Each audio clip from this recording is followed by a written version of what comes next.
눈이 많이 안 와서 너무 다행입니다. 눈이 와서 길이 어려워지고 그러면 예배 많이 지장이 있어서 걱정 많이 했는데 그래도 눈이 많이 안 와서 너무너무 다행입니다. 감사드리고요. 느헤미야 강의 25번째 13장 1절에서 9절 거룩한 분노, 홀리 앵거라고 하는 제목의 말씀입니다.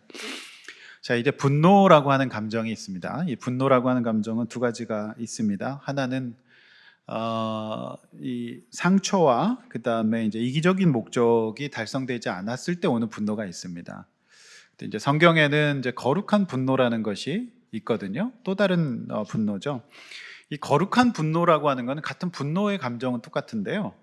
그 내용과 양상이 다릅니다. 하나님의 성품인 사랑과 진리를 훼손하는 악에 대한 분노입니다. 이 분노는 나를 위한 게 아니죠. 그리고 하나님의 뜻과 공동체의 선을 위한 분노로서 그 분노의 목적이 이타적입니다. 그러니까 나 때문에 화를 내는 게 아니라 이타적인 것 때문에 화를 내고 그 다음에 정의롭습니다. 성경에는 이처럼 이제 타락한 성전에 대한 예수님의 분노, 그 다음에 금송아지 우상을 만들어서 숭배했던 백성들을 향한 모세의 분노, 그리고 우상 숭배로 가득한 도시를 바라보는 사도 바울의 분노 등 이제 거룩한 분노에 대해서 인정하고 있습니다. 거룩한 분노는 많이 달라서 이기적이거나 상처에서 나온 분노와 달라서 이 거룩한 분노의 특징은 자기 조절이 됩니다. 그러니까 이기적인 분노나 상처에서 나온 분노는 조절이 안 됩니다. 그러니까 참을 수 없는 분노 때문에 사람을 해칠 수도 있습니다. 근데 이 거룩한 분노는 조절이 됩니다. 그리고 이타적이죠. 그리고 이기적이고 상처에서 나온 분노는 파괴의 목적이 있습니다. 공격과 파괴. 끝까지 내가 밟아주리라 이런 거죠. 그런데 거룩한 분노는 회복을 시킵니다. 전혀 다른 거죠. 회복시키는 분노입니다. 그리고 조절하는 분노입니다. 선을 지킵니다. 근데 이 어떤 상처에서 나온 분노는 그게 잘 안 돼요.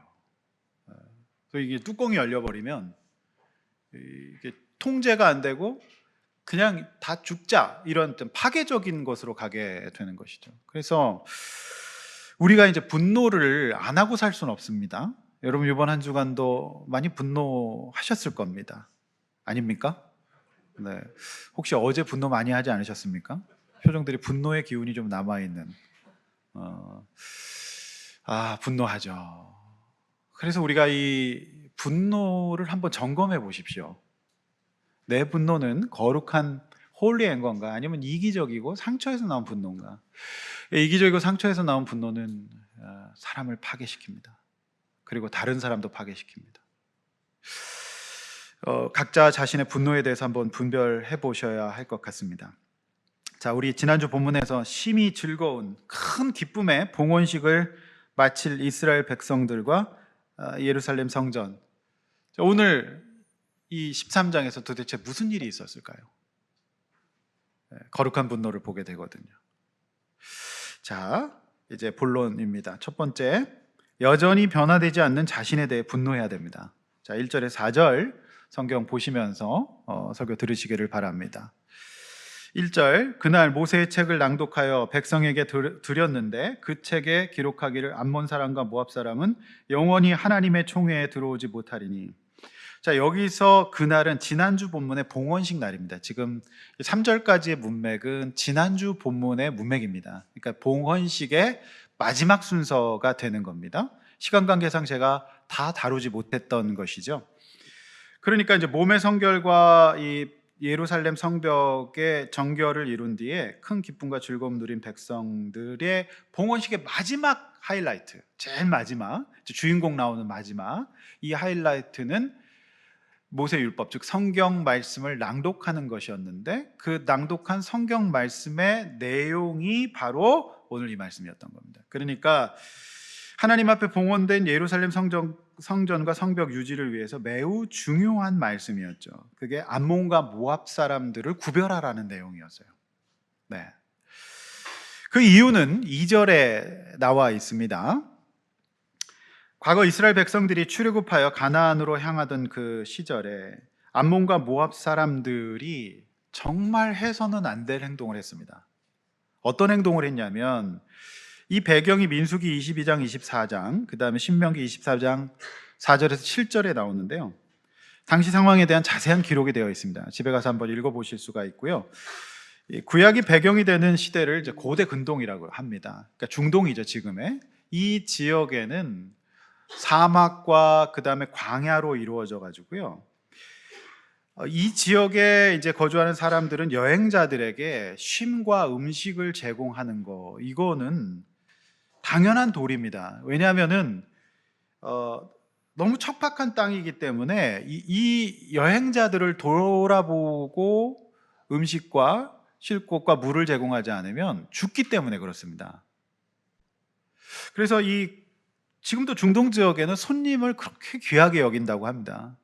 네, 제가 가보지는 않았지만 이 중동 지역에는 그런 문화가 아직도 남아 있어서 여행 유튜브들 이렇게 보면은 굉장히 극진하게 대접받고 손님이라고 말하는 그런 것들 우리가 보게 되지 않습니까? 그런데 암몬과 모압 사람들은 사실상 난민이었습니다. 어린아이들 있고 어르신들 모시고 그냥 이 척박한 광야와 사막을 그냥 한두 끝도 없이 걸어가는 이들인데요. 이들에게 최소한의 양식과 물을 주지 않는다는 것은 사실상 살인행위였습니다. 이런 일이 없습니다. 그러니까 생명 유지에 최소한도 필요한 인도적인 지원을 하지 않은 겁니다. 사실상 소극적인 살인이었습니다. 그런데 이 사람들도 너무 줄 게 없고 어려워서 그럴 수도 있지 않습니까? 아닙니다. 여러분, 이 2절 말씀을 보면 발람이라는 무당에게 뇌물을 주었어요. 근데 이 무당도 양심이 있어서 나는 못한다 그랬어요. 저 사람들은 나도 못한다, 불쌍한 사람들이다 이렇게 했는데 뇌물을 줍니다. 그래서 이 사람들을 저주하게 했습니다. 즉 이건 뭡니까?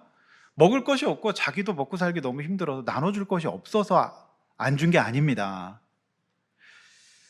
여유가 있었습니다. 그냥 이스라엘 백성들이 멸망했으면 좋겠다라는 겁니다. 그래서 육적으로 음식과 먹을 걸 주지 않아서 난민인 이들이 그냥 죽었으면 좋겠다는 거였고요. 그것뿐만이 아니라 발람이라고 하는 무당을 매수해 돈을 주고 사가지고 저들을 위해서 구슬하게 해가지고 뭐 했습니까? 신앙 포기하고 하나님 버리게 하는, 그러니까 몸과 마음을 다 죽이고 싶었던 겁니다. 이거는 정말로 사람이 할 짓이 아니었는데 이들이 그런 짓을 한 것이죠.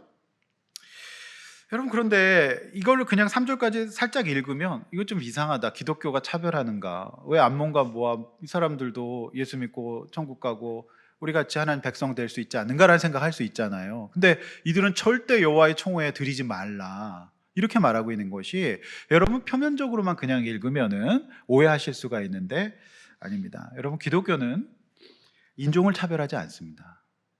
기독교는 국제 결혼을 반대하지 않습니다. 그러니까 사람이 중요한 거지 인종이나 출신이나 뭐 이런 거, 눈 색깔 이런 거 구별하지 않습니다. 기독교 그렇지 않습니다.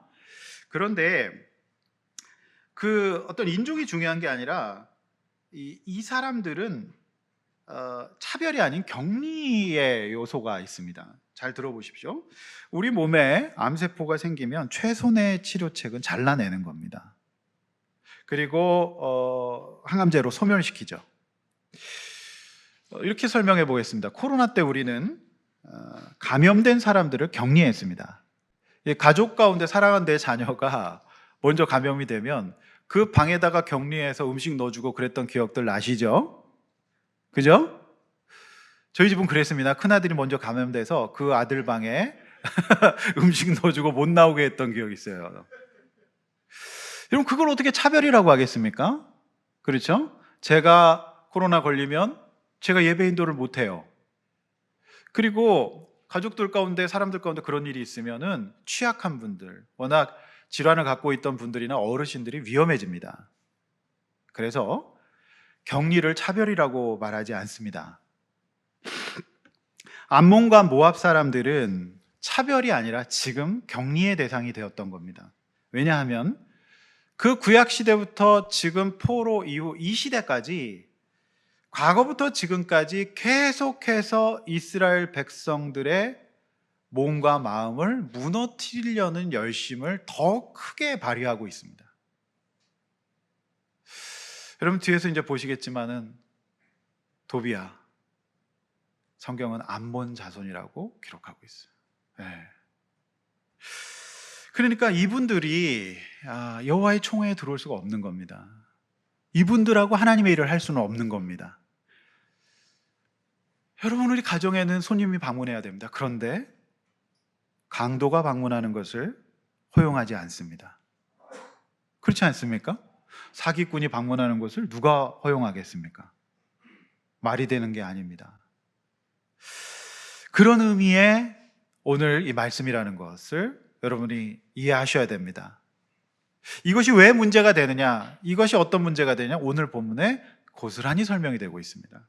3절, 이 부분이 왜 새 예루살렘의 거룩과 이제 신앙 유지, 어렵게 재건한 새 예루살렘 성전에 왜 신앙 유지에 중요한가? 그래서 봉헌식의 마지막에 이거를 하이라이트 순간에 정말 한 번 더 강조하고 있는가가 잘 나와 있어요. 느헤미야의 우려대로 이스라엘에는 3절 말씀처럼 이미 이들과 섞여 있었어요. 그러면 이 사람들을 설득시키고 변화시켜서 이끌어갈 수가 있느냐? 그게 아니라는 겁니다. 감염될 뿐입니다. 다행히 백성들은 이 율법을 듣고 곧 섞인 무리를 이스라엘 가운데서 분리해냅니다. 그러니까 혼합 종교가 돼버리는 것이 분리가 되는 거죠. 그래서 어렵게 분리를 했는데 지속적으로 이것을 명심해야 될 것이다, 이렇게 말씀한 것입니다. 보통 암 환자, 암 수술 받은 분들은 6개월이나 1년 정도 쭉 계속해서 지속적으로 관리를 해서 검사를 통해서 세포가 발생되지 않으면 이제 완치라고 판정을 하죠. 그리고 완치되어도 지속적으로 관리해야 됩니다. 그렇지 않습니까? 따라서 분리는 한 번이 아니라 지속적이어야 되는 단서가 붙어요. 영육간에 똑같은 겁니다. 성도 여러분, 그러나 4절부터 믿기 힘든 일이 일어납니다.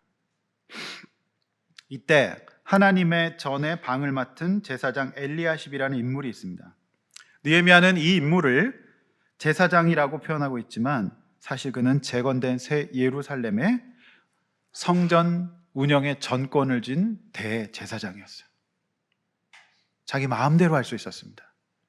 사실상 성전 책임자였어요. 대제사장이었어요. 그런데 그가 대제사장 엘리야십이 도비야와 연락이 닿고 있습니다. 백성들이 아니라 대제사장이 도비야와 연락이 닿고 있습니다. 이들의 미래는 이제 이스라엘 공동체, 이 성전, 성벽 공동체의 미래가 암울하게 보이는 측면이 있는 거죠. 도비야, 이 참 언제적 도비야입니까? 도비야는 죽지도 않아요. 악의 3대 축이죠. 도비야, 산발락, 겟셈. 그는 예루살렘 성벽 재건에 그토록 방해를 하는 당시 예루살렘 주변의 정치 경제적 실권자였습니다. 느헤미야 2장 10절은 이렇게 밝히고 있습니다. 호론 사람 산발락과 암몬 사람 도비야라고 명시하고 있어요.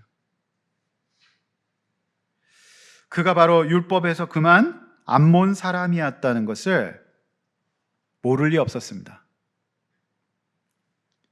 근데 그가 뭘 했습니까? 조상들처럼, 그의 조상들, 신명기 시대의 출애굽 시대 조상들처럼 지금 다시 어렵사리 포로 생활에서 귀환해서 온갖 고생을 다 하면서 성벽을 완공했어요. 근데 이 과정 가운데서 너무 이게 싫어가지고 역시 암몬 사람이라서 어떻게 합니까? 느헤미야를 불러냅니다. 내가 도와주겠다. 그래서 그를 암살하려고 합니다. 기억나시죠? 그리고 봉하지 않는 편지를 흘리잖아요. 지금 느헤미야가 모반을 하려고 한다, 쿠데타를 하려고 한다 하면서 여론몰이를 합니다. 그도 저도 다 안 되니까 안 나가잖아요. 느헤미야가 돈으로 내부자인 제사장을 매수해가지고 성전에 와서 숨어라 그러죠. 쥐도새도 모르게 거기서 죽이려고 했던 거죠. 그 우리가 다 그동안 봤습니다. 그 사람이 바로 도비아였습니다. 그리고 지난주에 말씀드렸듯이 정말 최악의 사람을 무너뜨리는 말들, 아무것도 할 수 없을 거고 하다가 말 거고 네가 가진 것은 없고 불에 탄 돌밖에 없으니까 그거 지어놔도 여우가 올라가도 무너질 것이다, 이렇게 비판했어요. 그렇지 않습니까? 그런데 그 사람과, 바로 그 사람 도비아와 대제사장, 새 예루살렘의 실제적인 총책임자였던 대제사장이 연락하고 있어요. 총회에 들이지 말라는 말씀을 정면으로 반박하고 총회의 중심에 들어와 있어요. 5절 말씀 보면 더 기가 막힌 일이 일어납니다. 시간이 지나고 포로기를 거쳐서 성전이 재건된 이후에도 그들은 변할 생각도 변하고 싶지도 않았어요. 더 악랄해졌습니다. 그래서 이거를 아시고 하나님께서 율법에 이분들은 격리해라, 이렇게 말씀하신 거예요. 절대 차별로 오해하시면 안 됩니다. 물론 그들도 변화되고 그들도 회개하고 하나님 앞에 나오면 저는 구원받을 수 있다고 봅니다. 근데 이 시점까지 그들은 조상 대대로 똑같이 하고 더 악을 확장시키고 있어요. 그 모습이 바로 오늘 우리가 보고 있는 도비아의 모습입니다. 근데 여러분, 4절의 연락이라는 것에 동그라미 쳐보시는데, 연락이 가끔 연락한다 그거 아닙니다. 가끔 연락하는 거 그거 아닙니다. 여기 히브리어 카로브라고 하는 단어는 연합되어 있다, 하나가 되어 있다, 친밀하다, 친족관계다라는 뜻이에요. 완전히 동맹관계 가운데 있는 겁니다. 이제 나중에 13장 28절을 보시겠지만 이 대제사장 엘리야십과 도비아의 집안이 혼맥을 맺고 있어요. 연락이 단순한 가끔 카톡 연락하고 전화 통화하는 거 아니라는 겁니다. 지금 완전히 하나가 되어 있는 거예요. 너무 답답하고 아무리 생각하고 이해하려고 해도 이해할 수가 없는 문제적 인물이 바로 대제사장 엘리야십입니다.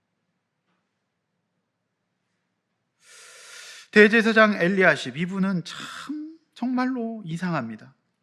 어떻게 백성들도 하지 않고 분리하고 있는데 이 대제사장 엘리야십이 지금 어떻게 해요? 완전히 연합되어 있어요. 이게 새 예루살렘 교회의 현실이었어요. 만약 제가 용인 동행교회 담임 목사로서 대제사장 엘리야십 같다면 여러분 이 교회 다니시겠습니까? 저도 죽고 여러분의 영혼도 죽일 수 있습니다. 결국 대제사장 엘리야십이 이 모습 때문에 난리가 납니다. 다른 사람의 구원을 다 막아버리게 됩니다. 한국교회는 불행히도 이와 같은 경우가 종종 있어서 교회와 성도들이 고통받고, 그리고 믿지 않는 사람들이 한국교회가 도배급으로 욕먹고 있는 세상 아니라고 말할 수는 없습니다. 여러분, 지금 만인제사장이라 그랬어요. 대제사장 엘리야십은 없습니다. 여러분이 바로 왕과 같은 제사장입니다. 여러분, 무엇과 결탁되어 있습니까? 여러분의 진짜 중심에는 뭡니까? 무엇과 연락하고 있습니까?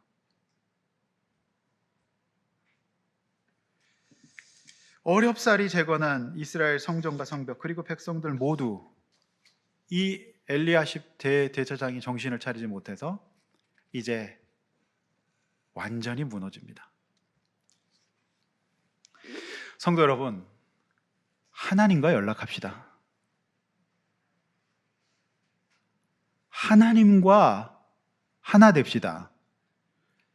내 안에 자리 잡고 있는 암몬과 도비아를 이제 분리해냅시다.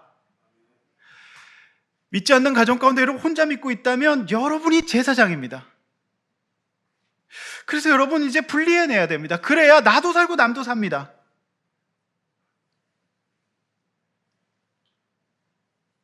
교회는 다니고 직분은 갖고 있지만 내가 누구입니까? 그래서 나라에는 위정자, 회사에는 책임자, 교회에서는 목회자, 학교에는 선생님, 특별히 가정에는 부모님이 중요한 겁니다. 여러분들이 누구와 연락하느냐, 그리고 죄와 연약함에서 분리되어야 합니다. 그래야만 내가 안 무너지고 자녀들이 안 무너집니다. 이 사회가 안 무너질 겁니다. 그 옛날 암몬과 모압 사람들은 조상으로서 자신들의 행동이 영적으로 후손들에게 이런 무시무시한 결과를 가져올지는 몰랐을 거예요. 그 시작이. 그런데 불행히도 그 옛날 그들의 행동이 계속 이어져요. 그리고 더 확장됩니다. 암몬 사람 도비아가 느헤미야의 재건축 과정, 이 과정에서 어떤 역할을 했는지 우리는 잘 보지 않았습니까? 그래서 정말 우리는 분노해야 되는 것이, 거룩한 분노가 변하지 않는 나에 대해서 분노해야 됩니다. 다른 것에 분노할 게 아니라 내가 그토록 비난하고 그토록 싫어했던 부모님들과 똑같이 살고 있는 나를 비난해야 됩니다. 끊어내야 됩니다. 여러분 분리하십시오. 이것에 변하지 않는 나에 대해서 분노해야 됩니다. 그걸 거룩한 분노라고 얘기합니다. 성도 여러분, 지난 한 주간 무엇 때문에 어떤 분노하셨습니까? 잘 안 변하는 나를 위해 분노할 수 있기를 원합니다. 두 번째, 하나님의 거룩한 성전 타락에 대해 분노해야 됩니다. 5절에서 9절이죠. 대제사장 엘리야십이 정신 못 차리면 제사장인, 왕 같은 제사장이 우리가 가정과 사회에서 정신 못 차리면 어떤 일이 벌어지는가? 여러분 5절 말씀은 너무 심각해요. 5절은 너무 심각한 말씀이라서 다시 한번 우리 다 같이 읽어봐야 합니다. 5절 말씀 앞에 보시면서, 주보 보시면서 읽어보겠습니다. 시작. 도비아를 위하여 한 큰 방을 만들었으니 그 방은 원래 소재물과 유향과 그릇과 또 레위 사람들과 노래하는 자들과 문지기들에게 11조로 주는 곡물과 새 포도주와 기름과 또 제사장들에게 주는 거제물을 두는 곳이라. 어이가 없는 본문입니다. 암몬 사람 도비아와 하나가 되었던 대제사장 엘리야십이 무슨 일을 저지릅니까? 이 사람의 권능은 없었어야 되는 권능이에요. 3절 말씀처럼 그저 섞임 혼합된 것이 아니라 아예 도비아를 위하여서 성전의 가장 큰 방을 내줍니다. 그러니까 목양실을 내준 거예요. 그 방이 뭐 하는 방이었습니까? 이 방이 뭐 하는 방입니까? 백성들이 하나님 앞에 드린 소제물과 예배용 유향과 그릇, 레위 사람들과 제사장들에게 주는 백성들이 바친 11조의 금고가 있는 방이에요. 도비아에게 성전 곡간 키를 내준 겁니다. 이해가 되십니까? 오늘날로 치면 교회의 재정부를 맡은 거예요. 암몬 사람 도비아가. 그러면 이 암몬 사람 도비아가 이 성전의 재정을 잘 관리할까요? 이하 본문에서 여러분 확인하시게 되지만 성전이 완전히 망가집니다. 제사장들에게 사례를 주지 않아요. 자기가 다 착복하니까 제사장들이 먹고 살기 위해서 밭으로 나갑니다. 그러면 어떻게 되죠? 성전 예배가 다 끝나는 거예요. 성전이 버림받은 거예요. 그렇게 어렵게 세웠는데 이 대제사장 엘리야십 하나 때문에. 여러분 교회, 회사나 교회 뭐 다 마찬가지죠. 재정부는 아무나 맡을 수 있는 직분이 아닙니다. 충직한 사람이 맡게 되죠. 안 그러면 사고가 나기 때문이죠. 여러분 대제사장 엘리야십이 도대체 왜 이랬을까요? 이 느헤미야 전공의 구역학자들은 몇 가지 해석을 내놓습니다. 가장 주요한 느헤미야 이런 행동의 주요한 견해는 이권 때문이었다라는 겁니다. 여러분 성전에는 흠없는 공인된 제물만 드릴 수 있었습니다. 근데 백성들이 그거를 준비를 잘 못해 오죠. 그러니까 이 제사 드리는 백성들을 위해 편의를 위해서 흠없는 제물을 판매했습니다. 근데 수익 사업이 아닙니다. 그야말로 원가로 이거를 백성들이 잘 못 고르니까 흠없는 제물 그거를 판매했습니다. 그리고 성전에 이제 예물을 바칠 때에도 각국에 통용되는 화폐들이 있을 거 아닙니까? 그게 아니라 성전에서 통용되는 화폐로 환전을 해줬습니다. 이거는 이제 수익 사업이 아니라 그야말로 이제 예배 드리고 하나님 앞에 나오는 백성들의 편의를 위해서 하는 겁니다. 그런데 이게 이제 날이 갈수록 이게 이권 사업으로 변합니다. 그러니까 도비아는 그걸 알았고 대제사장 엘리야십 타락한 이 사람은 이를테면 이 사업권 자체를 도비아에게 내어주고 그리고 뒤로 커미션을 받았던 것이죠. 대제사장 엘리야십은 하나님을 사랑한 것이 아니었습니다.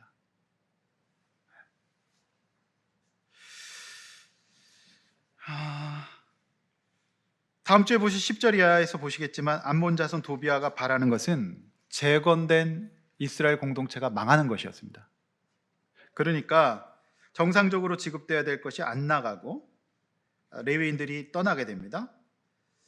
그리고 백성들은 신앙을 다 잊어버리고 구원에서 떠내려가는 거예요. 그러니까 도비아는 원래 그런 사람이었고 도비아가 바라는 것이 이것이었어요. 그런데 대제사장 엘리야십이 이 사람과 연락하며 결탁한 것, 그것이 잘못이죠. 그러니까 저 여러분들이 믿음을 갖고 사는데 무엇과 결탁된 것을 가족들은 다 볼 겁니다. 그리고 여러분의 행동이 여러분의 가족과 주변 사람들의 구원을 막아버릴 수가 있습니다. 느헤미야는 바로 이 위험성을 알았기 때문에 절대 말씀대로 그들을 분리해라. 그래서 그 봉헌식, 그 영광스럽고 기쁜 그날 유지하려면 반드시 이걸 해야 될 것이다. 한마디로 마스크를 계속 써라라고 얘기를 한 거예요. 그런데 어이가 없이 어떻게 이 짧은 순간에 이런 일이 벌어질 수 있을까요? 그토록 좋았지 않습니까? 성도 여러분, 모든 역사에는 그럴 만한 정황적인 이유가 있습니다.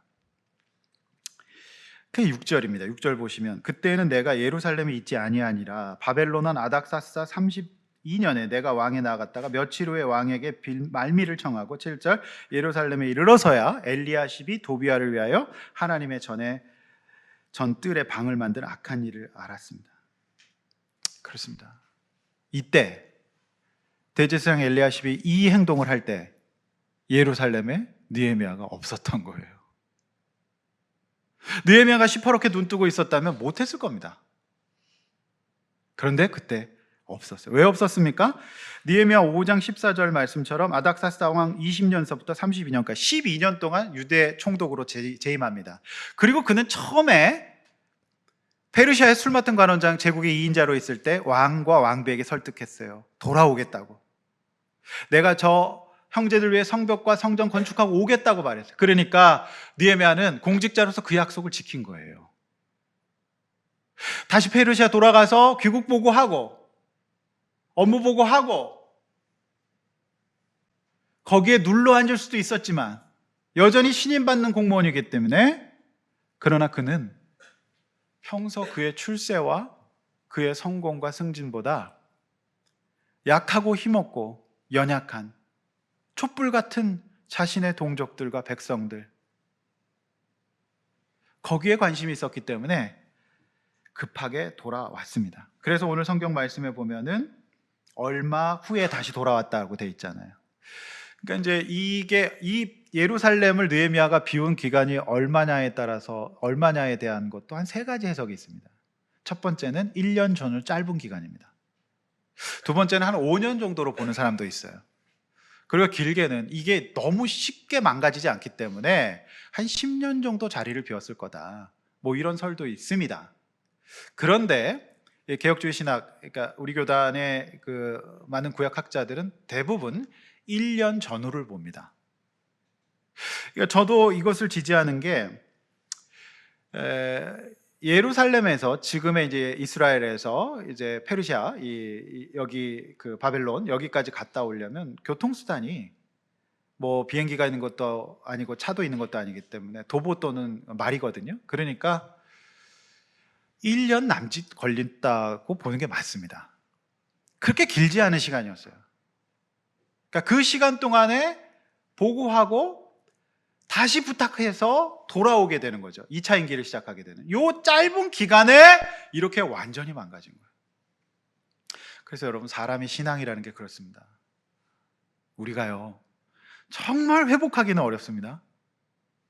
성령 충만하게 안정적으로 마음과 신앙을 쫙 기르기는 진짜 어려운데 잃어버리는 거는 순식간입니다. 우리가 그래요. 정말 회복됐는데 잃어버린 건 순식간이거든요.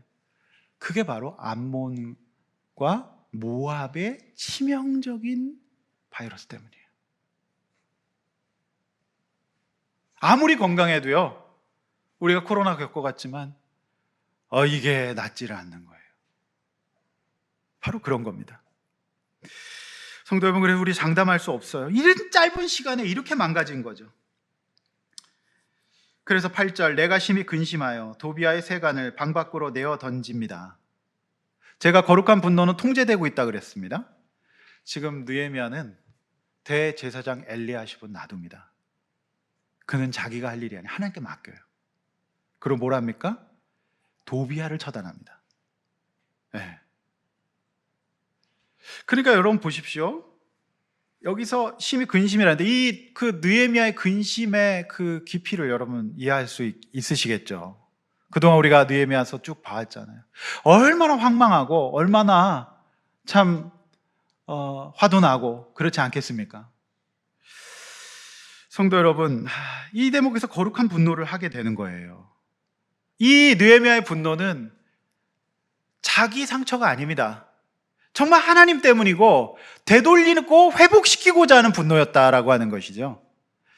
자, 신약 마태복음 21장 12절에서 13절 다 함께 읽어보시겠습니다. 시작. 예수께서 성전에 들어가사 성전 안에서 매매하는 모든 사람들을 내쫓으시며 돈 바꾸는 사람들의 상과 비둘기 파는 사람들의 의자를 둘러 엎으시고 그들에게 이르시되 기록된 바 내 집은 기도하는 집이라 일컬음을 받으리라 하였거늘 너희는 강도의 소굴을 만드는도다 하시니라. 그래서 이제 이게 예수님께서 예루살렘 성전에 입성하신 다음에 공생의 말미에 입성하시죠. 그래서 예수님 거기 가시면은 십자가 지셔야 되니까 제자들이 말리는데 사단아 물러가라 하면서 나는 이를 위해서 왔다 하면서 예루살렘 입성하신 첫 일성이 이거였어요. 이게 바로 이제 성전 정결 사건이라고 하죠. 만민은 기도하는 집인데 강도의 소굴을 만들어 버린 거예요. 그런데 제가 이 느헤미야서 묵상하면서 이 원조는 예수님이 아니라 사실 느헤미야였다는 느헤미야였다는 걸 알게 됐어요. 그렇죠? 느헤미야가 먼저 성전을 정결케 했네요. 내어 쫓았잖아요. 바로 그겁니다. 여기 이게 거룩한 분노예요.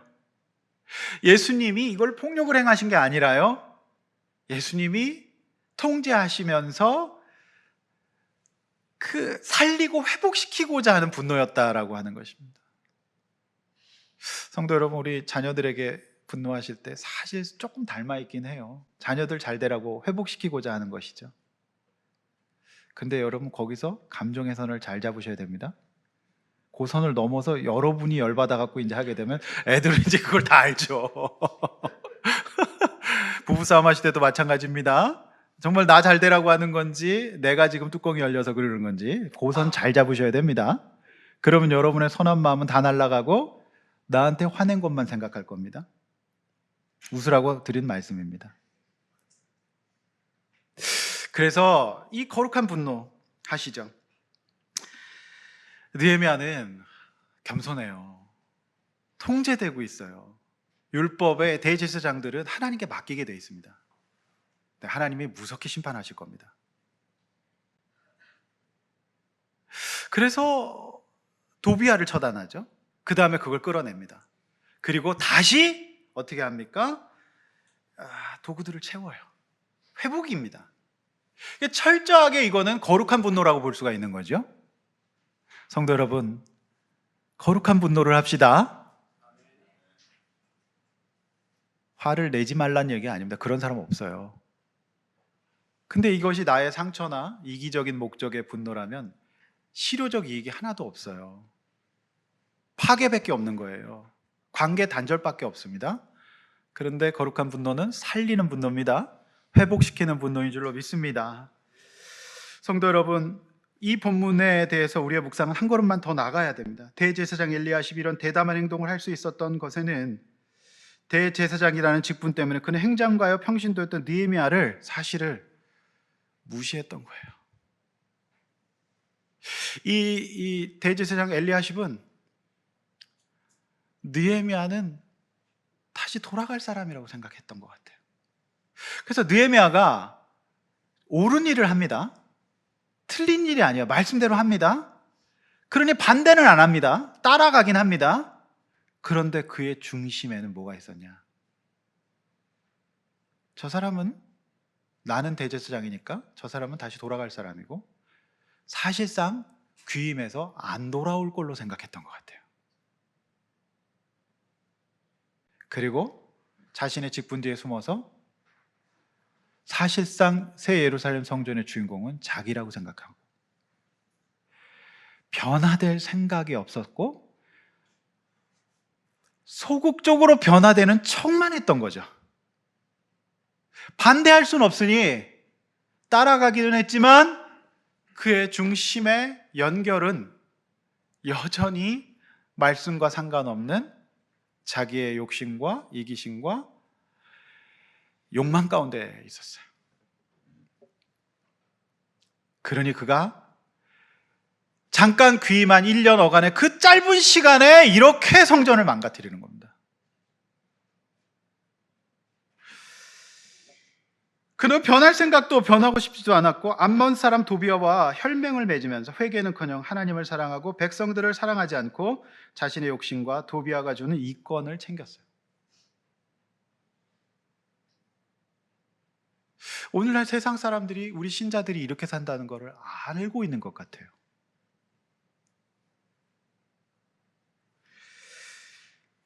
대제사장 엘리야시 그의 이런 행동이 성경에 기록되어 2500년 동안 욕을 먹을 것은 아마 생각 못했을 겁니다.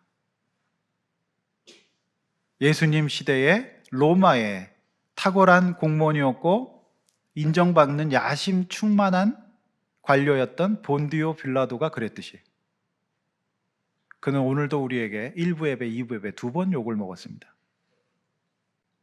본디오 빌라도에게 고난을 받으사. 그런데 그 사람보다 더한 2500년 전에 느헤미야서부터 지금까지 욕을 먹는 사람이 될 줄은 그때는 미처 몰랐을 겁니다. 이게 무서운 겁니다. 성도 여러분, 엄마 아빠가 있으면 공부하는 척하고 없으면 게임하는 수준이 되어서는 안 됩니다. 자립된 신앙이 있어야 됩니다. 그래서 어쩌면 우리 가운데 지금 느헤미야가 함께 살아있고 동행하고 있는 이 순간이 소중한 걸지도 몰라요. 믿습니까? 여러분들 위해 기도하고 여러분들을 챙기고 여러분들의 예배를 권면하고 여러분들의 영혼을 위해서 돌보는 느헤미야가 있을 때가 복된 건 줄로 믿습니다. 그래서 여러분 흉내만 내지 마시고 하나님 앞에 나아갑시다.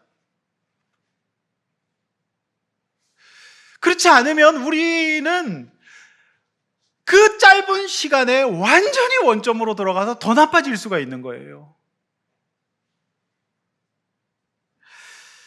대제사장 느헤미야, 이제 엘리야십 이런 사람이 되지 말아요. 성도 여러분, 요즘에 여러분 좋아지고 계십니까? 망가지고 계십니까? 스스로 한번 점검해 보시길 바랍니다. 우리 하나님 앞에 깨어 있읍시다. 날마다 겸손히 하나님 말씀과 기도로 내 믿음을 관리합시다. 그리고 이제 내다 버릴 것 좀 내다 버립시다. 그리고 다시 우리 가운데, 우리 내면 세계에 하나님의 예배와 말씀과 믿음과 신앙을 다시 갖다가 기구들을 갖다 채웁시다. 9절 느헤미야는 명령하죠. 그 방을 정결케 하고 다시 하나님의 전의 그릇과 소제물과 유향을 그리로 들여놓으라, 이렇게 말씀하고 있어요. 그러므로 느헤미야의 지금 분노는 거룩한 분노가 맞습니다. 안 보겠다는 거 아닙니다. 너희들은 안 되겠으니까 다 허물자, 이거 아닙니다. 다시 들여다 놓는 겁니다. 놓을 것 놓고 버릴 것 버리는 저와 여러분들 되시기를 바랍니다. 특별히 연말입니다. 12월입니다. 연말 연시에 말씀과 기도를 드립시다. 찬양을 드립시다. 예배를 우리 삶 가운데 드립시다. 내 주변에 영적으로 무너진 가족과 사람들을 보면서 거룩한 분노를 하면서 통제하고 살려야 합니다. 그들을 위해 간절히 중보로 부르짖어야 됩니다. 이것이 오늘 본문이 저와 여러분들에게 주는 메시지입니다. 제대로 된 것들을 좀 들여놓는 연말 될 수 있기를 원합니다. 그래서 연말연시에 성탄절, 송구영신 이런 예배는 안 믿는 사람도 한 번은 올 겁니다. 그래서 우리 함께 예배하고 그들 가운데 있는 연결을 바꿉시다. 안 본 사람 도비아가 뭘 해줄 것 같지만 절대 못 해줍니다. 우리를 결국에는 말라 죽이게 할 것입니다. 우리 하나님 앞에 나와서 하나님 앞에 연결되고 승리하는 저와 여러분들 되셔야 합니다. 이것이 바로 12월 둘째 주 연말에 저와 여러분들에게 주시는 엄중한 하나님의 메시지입니다. 말씀했습니다. 인간적인 분노가 아니라 나와 다른 영혼들을 위한 거룩한 분노를 합시다. 말씀대로 섞이지 말고 분리해야 될 내 안의 죄와 연약함은 무엇입니까? 또한 신앙생활의 완성은 없기에 날마다 영적으로 더 성장되고 변화됩시다. 몇 주 남지 않는 올해가 다 가기 전에 겉이 아닌 속사람이 변화되는 은혜가 있으시기를 주의 이름으로 축원합니다. 찬양하고 기도하겠습니다. 오늘 이 시간에 이 찬양대로 여러분 이 시간에 한번 기도합시다. 여러분 이 연말에 버려야 될 건 뭘까요? 여러분 도비아가 대단한 사람인 것은 맞습니다만은 그 사람은 자기에게 관심이 있지 상대에게 관심 없습니다. 그 연결 끊어냅시다. 하나님이 저와 여러분들 살리실 겁니다. 우리 하나님 앞에서 이 기쁨과 감사와 살맛나는 인생을 유지하려면 우리 가운데 버릴 것 버리고 드릴 것을 새로 드려야 합니다. 나이는 상관없습니다. 몇 살이든지 어린이든지 노인이든지 다 새로워질 수 있습니다. 하나님 앞에서 암몬과 도비아처럼 살지 말고 하나님 앞에 승리하는 회복되는 백성들 연말 되게 해달라고 주여 한번 외쳐 기도하겠습니다. 아버지 하나님 참